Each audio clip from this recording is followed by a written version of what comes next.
درې کسانو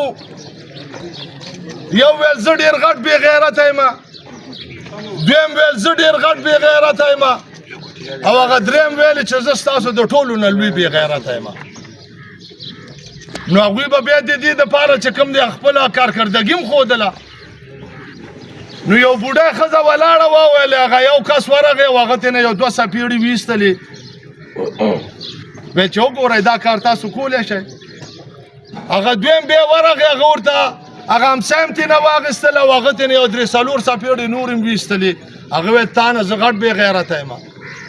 دې دریم ورته وویلې، ویل ستاسو د دواړو نه زه غټ بې غیرته یم، ولې چې دا کومه بوډۍ تاسو ووهله او رالړم کړه نو دا زما مور وه.